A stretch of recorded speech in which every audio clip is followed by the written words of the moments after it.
Alrighty, we're back. All right, guys, welcome to another edition of Cold Blood Creations here on this Sunday afternoon. This is June 25th.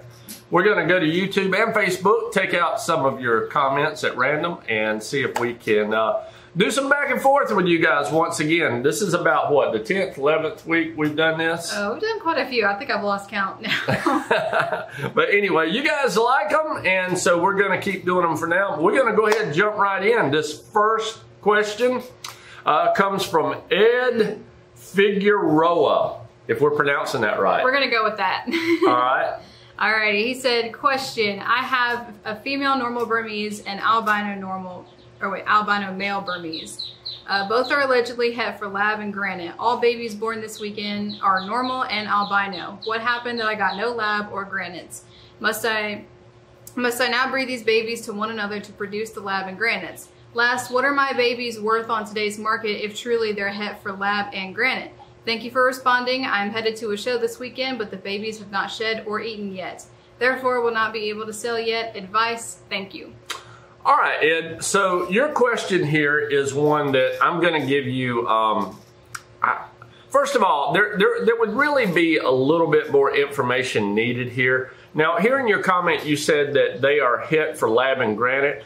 Lab is, for those of you that don't know, is short for labyrinth, which is a recessive genetic trait that Burmese pythons have. Now, when you're working with animals that are het, in other words, if you're breeding an animal that's het for labyrinth and het for granite together, both of those animals are het. It doesn't necessarily guarantee you that you're going to produce the animals that they're het for. Like, let's just, for example, if you bred a het for albino to a het for albino, then the chances are that 25% of your clutch, those babies have a 25% chance of being albino. Now, most people actually think in these terms. They say out of that clutch, 25% of those babies should be labyrinth, or 25% of those babies should be granites. But that is not actually the way the recessive gene works. What is actually taking place here is that every one of those individual eggs has a 1 out of 4 chance of being either labyrinth or albino. And even less of that when you're dealing with double recessive, say like hypo and white side. If you bred 2 bull snakes, for example, that were both het for hypo and white side together, only 1 out of 4 chance that any of those eggs are going to be hypos, any of them is going to be white sides, and even less chance than that you're going to produce an albino white side. Now, so to answer your question, it doesn't necessarily mean your animals are not. There have been times in my career that I have bred animals that I know for a fact were het for a specific gene, and then when the eggs hatched, I did not have one baby of the genes that they were het for. So it doesn't mean that you got ripped off by a seller. It just means that the eggs just did not fall in your favor for that to take place. Now, it's not that you're guaranteed that 25% of your clutch is going to be this. It's that 1 out of 4 chance that that egg is going to produce a labyrinth baby or a granite baby. Now, in terms of what your animals are worth, I'm going to be honest with you. The best thing for you to do is to go to Morph Market, look up animals that are similar to what you have produced here, and then price your animals accordingly. One of the things that we recommend doing, let's say, for example, you have a normal Burmese that's double het for, first of all, I will caution you on this. Unless you know for a fact they're het for this, I wouldn't advertise them for that, because you're going to have a disappointed buyer one day if those animals don't prove out. It would be far better for you to sell a normal Burmese and let your buyer find out later that he has gotten an animal that's a het than for him to think he's got a het and later on be disappointed. So I would look at the high price, the low price of the animal that you have that you can guarantee the hets that it is. And then I would shoot my prices somewhere right in the middle, and that'll give you a little bit of haggle room, because some buyers, particularly at reptile shows, do like to haggle. So I hope that answers your question, Ed. If not, message us again. We'll try to do a little bit more clarity, but you know, just hopefully to clear that up on what actually the chances of you producing animals that have recessive traits that are hit for these recessive genes. Next question is going to come from J Blue Eyes. J Blue Eyes with a Z writes to us and says, so I have a question I keep finding conflicting information on. Big surprise. That's right, especially if he's probably on a Facebook group. Probably.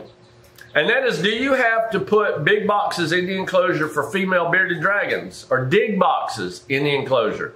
Also, what do you use for them? Some say yes, some say no. They say don't use, some say don't use that. I trust you as an actual reputable breeder.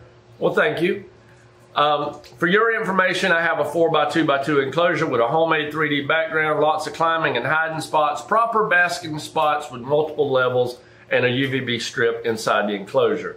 So you want to tell him what do you think he needs? Well, I like his enclosure. First of all, that's pretty cool. Yeah, especially the homemade 3D background. Those are really cool. Yeah. So okay, so I actually don't keep he calls them egg boxes in any of my dragons' cages. I just pay close attention whenever it's egg laying season to when my females are digging around in their cage. A lot of times if I'm working out here, I can hear them scratching, or sometimes I'll just watch them. They'll be in the little corner, usually on the cool side, and they're digging constantly because they're trying to find a place for their eggs. So that's usually when I will separate them from their cage, and I will put them in a separate bin. And I use just regular dirt, like a hard packed dirt. Sometimes if it's really sandy, they don't really like it to be sandy. They like it to be a little bit harder so that they can pack the dirt in once they lay their eggs. Bearded dragons are different. Sometimes I'll put a female in the egg box and she'll lay within 24 hours of putting her in there. But I've also had dragons that have literally stayed in the egg box for up to 5 days. Yeah. So sometimes they just need to take their sweet time, and that's all right. But I personally have never put an egg box in their enclosure. Not to say that you can't. This is just what I've done for years. So. Yeah. And I will caution you this. When you go out to find, if you don't want to go in your backyard and dig up dirt, if you go to a home improvement store and you're buying dirt, make sure you don't get dirt that has like the Miracle Grow or any kind of fertilizer or anything like that, just in case your dragon was to, a lot of times they'll taste and sample the substrate. You don't want to get any kind of fertilizers in their mouth, things like that. Also, you want your dirt to be just moist enough to where it compacts together tightly. When you push it together, you want it to make like a dirt clump. Yeah, you don't want water pouring. No, you don't want it to be muddy at all. When you squeeze it together, there should be no water dripping out of it. But whether or not you put the nest box in with the dragon or not, that's entirely up to you. Like she said, it's a practice we've never used. But there's certainly nothing wrong. If you wanted to have the bottom of your cage, your dragon enclosure in dirt, if your female lays eggs, she'll just lay it right there in her substrate if she can do it. We don't use dirt for a substrate.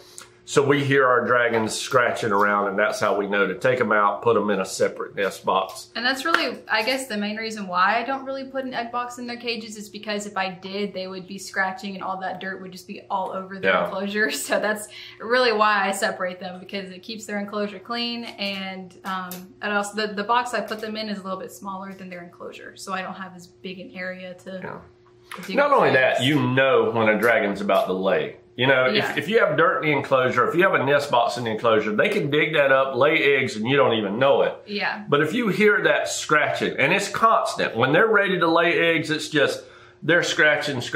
It's so constant that if you're in the room with them, it can almost be annoying. So you know for a fact that that female is ready to get rid of those eggs. That's another reason why we don't really do it, but hey, there's nothing wrong with it if you want to. So yeah, experiment, try different things out. There's nothing wrong with it. We just personally don't. Next question. All right, so we're going to go ahead and do this one. This next question is more of what I'm going to call a troll comment. So those of you guys who watched our videos last week, you'll know that it was Father's Day, And I wore a t-shirt that said, "Don't target our children." Now, this t-shirt was in the reference to some of the clothing that the store Target decided they would put in their store and market it toward children. Yeah, it was the t-shirt from Officer Tatum who came out with that shirt after like the boycotts and stuff were going on. Yeah. So anyway, I wore that shirt in the video, and it's a pretty simple message. It just said, hey, you know what? Let's don't target children with this kind of nonsense. Candy, is it Candy? Candy6498 watched our video. The only thing Candy6498 got from our video was the idea. Here's what she writes, or he, could be a he, could be one of them, don't know what it is, but said, "Oh, so you're homophobic or transphobic?" Because I had a t-shirt on that said, "Don't target our children." Now, I got a question. Why would you automatically assume when someone says, you know what, we don't want children to be targeted with sexual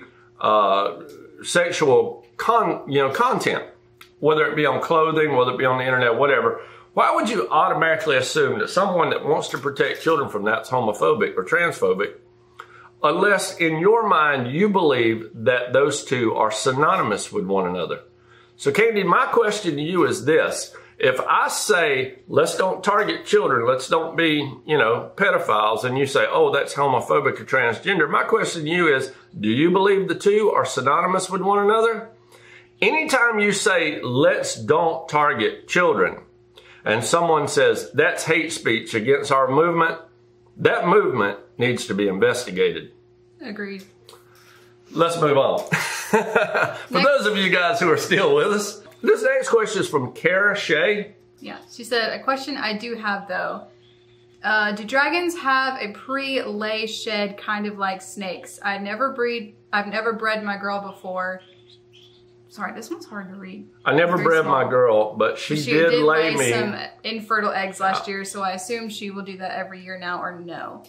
Okay, well, first question is the pre-egg laying shed. Now, for those of you who don't know, a lot of snakes will shed their skin right before they're about to lay their eggs. Yeah, about 10 or 14 days. Yeah, so like this time of year, especially when we're cleaning our king snakes or our bull snakes, if we find a shed, then we will record the date that shed was found so that we know when to put an egg box in there and when to expect eggs. But for dragons, it's actually, I never look for a pre-egg laying shed. They're a little bit different. Dragons in general shed kind of weird, if that makes sense. Like in pieces. Yeah, they'll shed, maybe all 4 of their arms will be in shed, their head, but then their, abdomen and their tail will shed at a different time. They're a little bit different, but whenever I'm looking for a dragon to lay eggs, I'm not going to pay attention to the shedding. I'm actually just going to pay attention to, well, usually after hibernation, I'll give them about 2 to 3 weeks. I'll feed them all that they want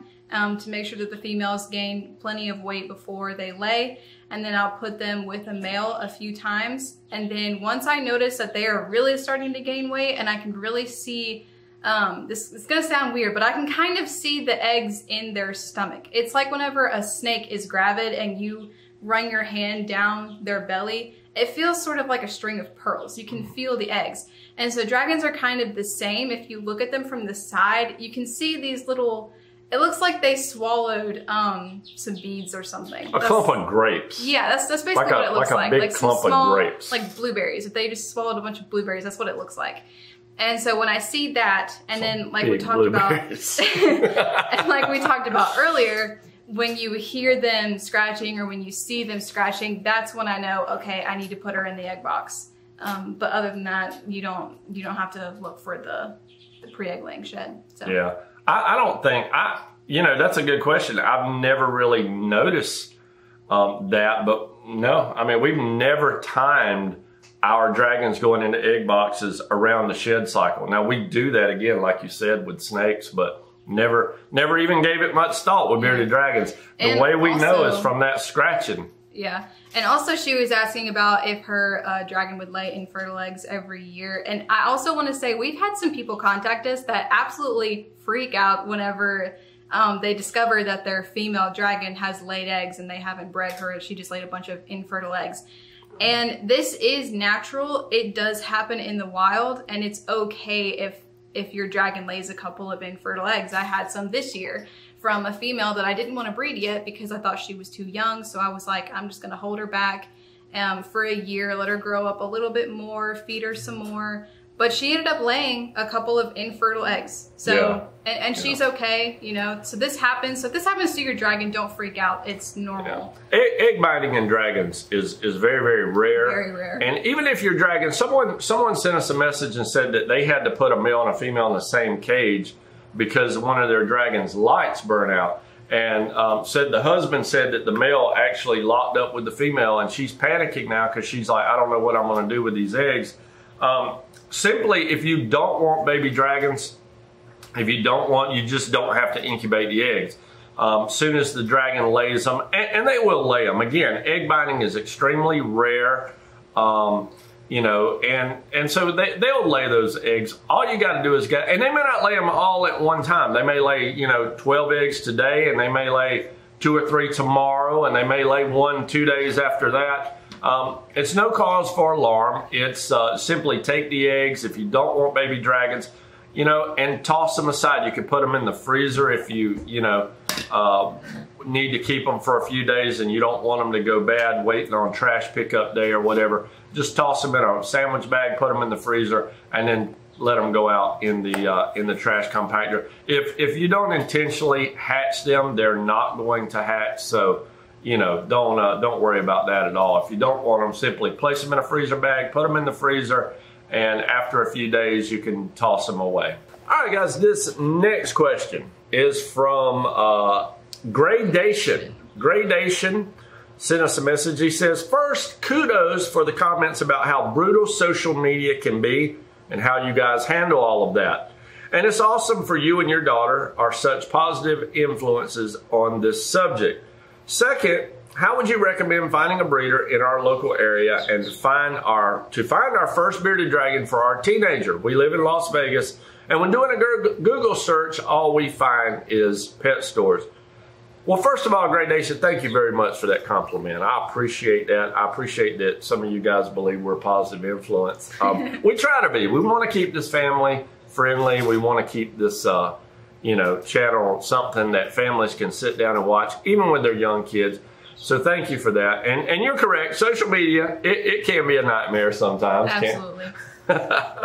So, but anyway, to answer your question, pet stores. What do you think about the pet stores? So I was about to say, in your Google search, it really depends on the, sorry, our baby ducks are going crazy. It really depends on the pet stores that Google search is bringing up for you. So y'all know we've encouraged many of you to just stay away from the big box pet stores. When it comes to animals. Yeah, as far as animals. Now, if you want to go there for accessories, cages, dog toys, things like that, I mean, PetSmart can be great.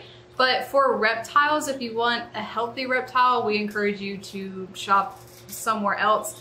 And that being, you could find a little local mom and pop pet store. They do exist, and you know, we encourage you to do business with small local businesses. And so you could do that, and then you can also order online, which I know a lot of people don't think about. You think about ordering something online. What do you think about ordering?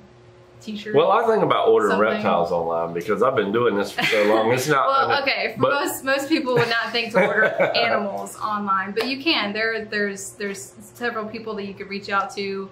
I mean, a little shameless plug. We ship to Las Vegas, yeah, so absolutely. We can ship reptiles to you. Although we don't have any dragons available right now, we have eggs that we are waiting for them to hatch, and then of course it'll take a couple of months to make sure they're healthy and ready to go out.